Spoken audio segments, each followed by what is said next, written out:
Hello and welcome to yet another video, and in this video it is something actually very different than usual because in this video I'll be answering a question that I've been getting quite regularly for the past few months. And since I've done a lot of videos on different compact cameras here and there that I tend to like, because I mainly do videos on cameras that I actually like because I really hate talking about, negative sides of so many cameras that I may or may not like, things like that. So I just choose to make videos on cameras that I generally like. And it's been a tough one, but I have picked my top 3, and I have to give you a disclaimer that just because these are my top 3 doesn't mean that it's actually going to be your reason why you would pick these cameras as well. So yeah, without further ado, let's get into the video.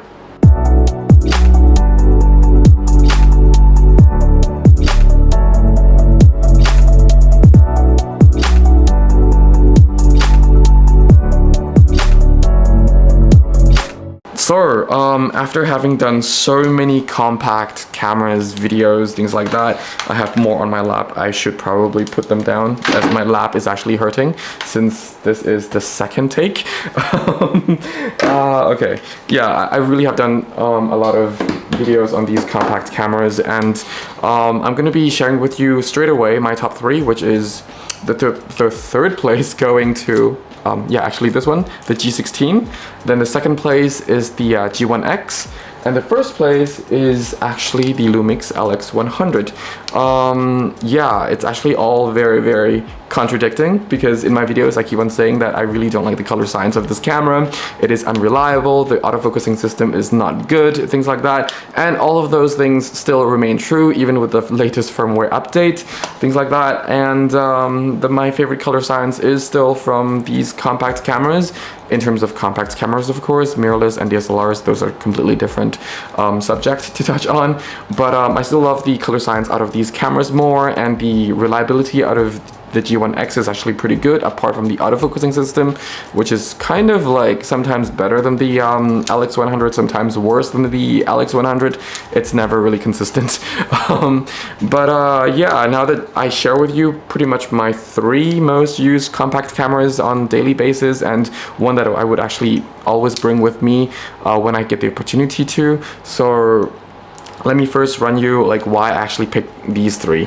So these 3, yes, they're old compact cameras, especially these 2 are also much older, but they still actually allow me to, access all these menu settings really quickly. I can actually change everything with just the dial. They all allow me to actually shoot RAW, and they all have very nice ergonomics to it for compact camera.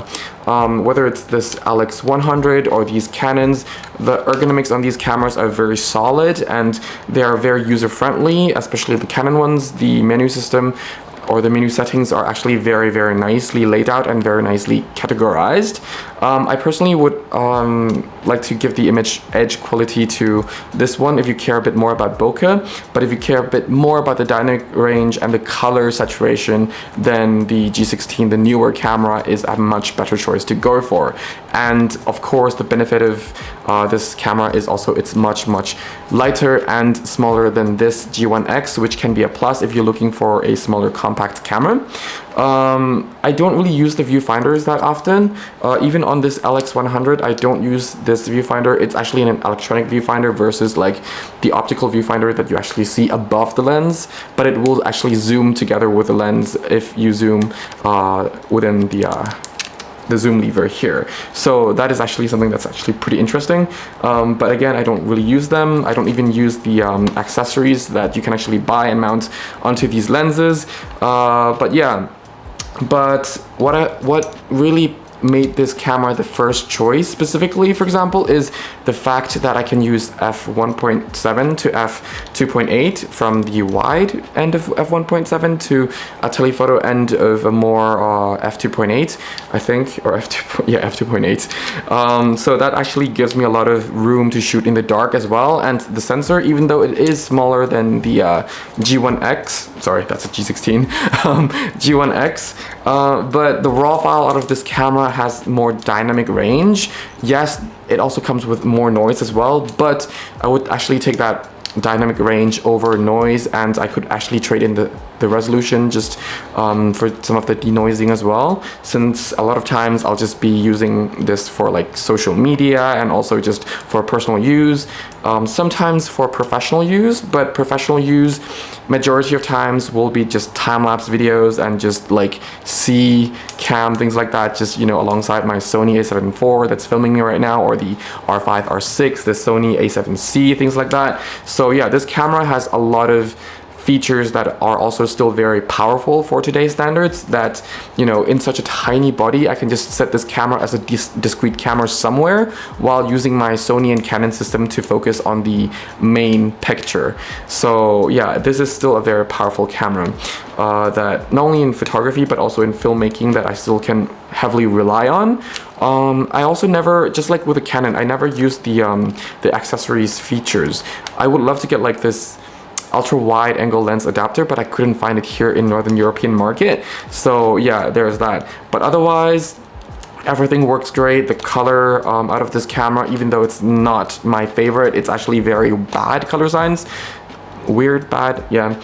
Some skin tones, if someone is too pale, then the skin tone could look more purpley magenta. If someone is too dark, then it could look like brownish yellow. So yeah, it's weird color science, but in the same time, you know, if you're willing to put in a bit of work, you can really make the images come to life with this particular camera.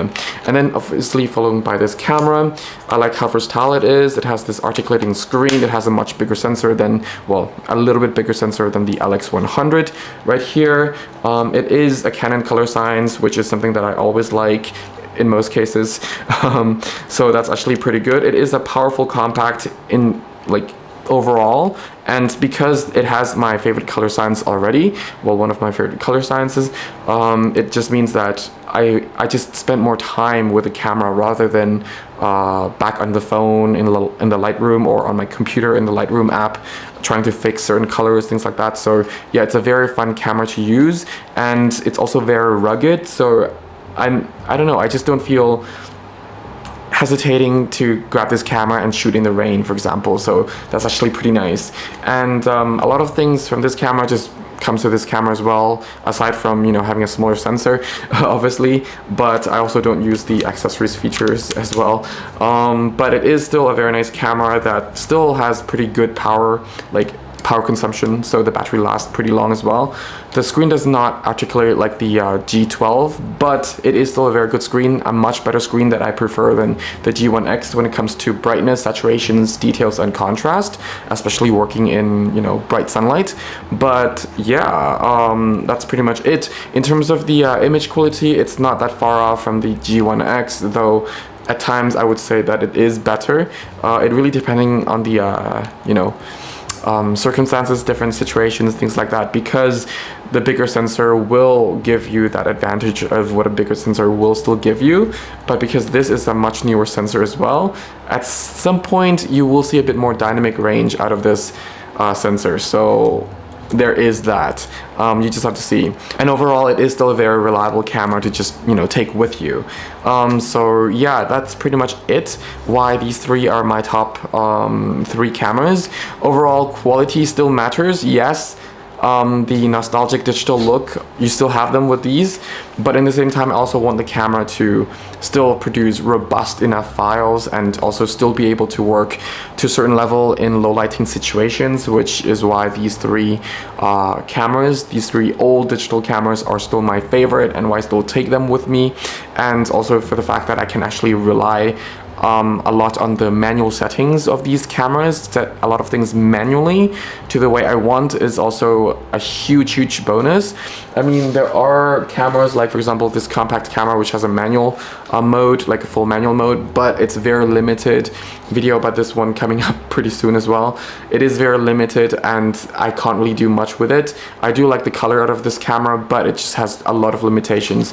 So yeah, when it comes to compact cameras, I still love having some manual control override on these cameras, and these cameras really deliver and deliver it well still for today's standards. So yeah, I hope this video helped somewhat and also kind of answered some questions as well. I'm sorry if it's kind of, you know, all over the place and just me babbling. It's just, yeah, I've never had to answer or made a video about like answering a question before, but it's just I've been getting this question quite regularly in the past few months that I feel like it's worth a video. So yeah, I just hope that it helps some of you, and I hope that those people who will ask me this question in the future gets to see this video, so that they don't have to waste their time and ask me, but rather just waste their time by watching my videos. Yeah, anyway, if you need a free photography guidebook, it's absolutely for free on my website, so as some of my free photography guide videos as well, and there are of course paid ones that you can actually watch if you want. And yeah, if you have any questions, any suggestions, feel free to actually leave them down in the comment section below as well. The photography guidebook and courses, the link will also be in the description section below. Otherwise, I thank you so much for watching. Stay safe, have fun shooting. Till next time, bye for now.